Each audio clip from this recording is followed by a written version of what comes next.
darah, jangan ragu lagi. Beranikan diri, jangan takut jarum. Assalamualaikum warahmatullahi wabarakatuh. Saya Elsa Ratimaya Anindya dari PEM Erwira SMA Negeri 1 Bangkalan. Darah adalah hal yang penting bagi tubuh kita. Manusia yang kekurangan darah hidupnya akan terancam. Oleh karena itu, mari kita saling membantu sesama manusia yang kekurangan darah dengan cara berdonor darah. Donor darah adalah proses menyumbangkan darah untuk tujuan transfusi darah. Transfusi darah adalah proses pemindahan darah dari seseorang yang sehat sesuai syarat dan ketentuan yang berlaku kepada seseorang yang membutuhkan darah. Darah yang dipindahkan dapat berupa darah lengkap maupun komponen darah. Darah lengkap adalah darah yang berisi semua isi komponen darah. Komponen darah dapat berupa sel plasma, sel darah merah, sel darah putih, dan keping-keping darah.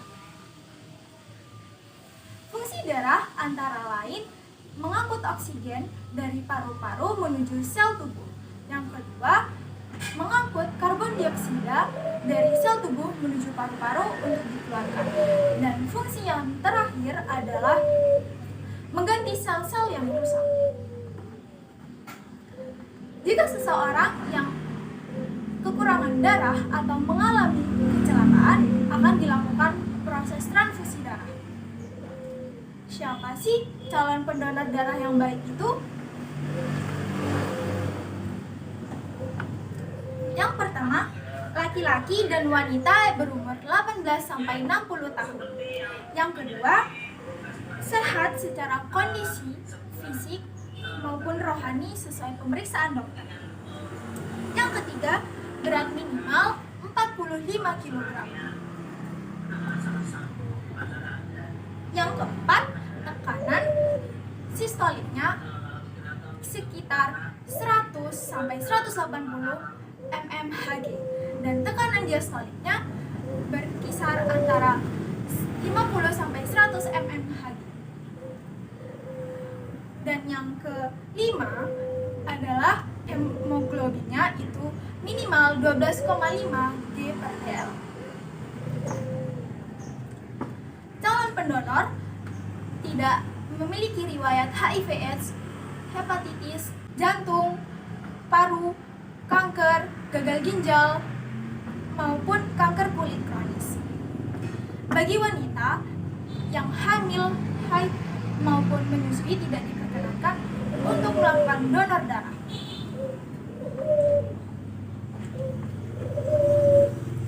Bagaimana sih cara melakukan donor darah itu?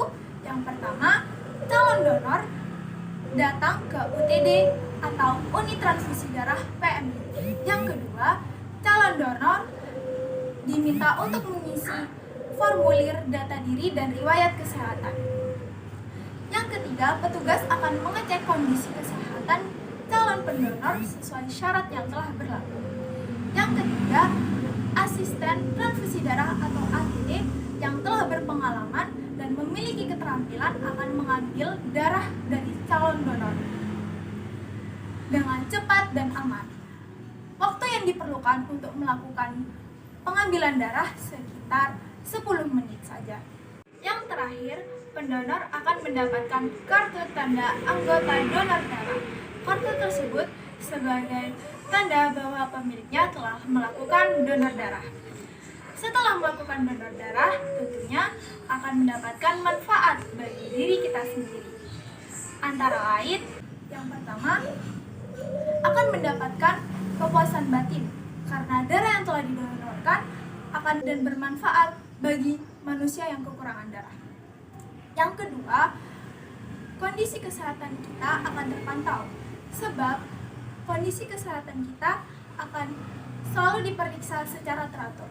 Yang ketiga, tubuh akan lebih sehat karena tubuh akan memproduksi darah yang baru. Yang keempat adalah kita dapat bergabung dengan PMI dan mendapatkan banyak relasi dan teman baru.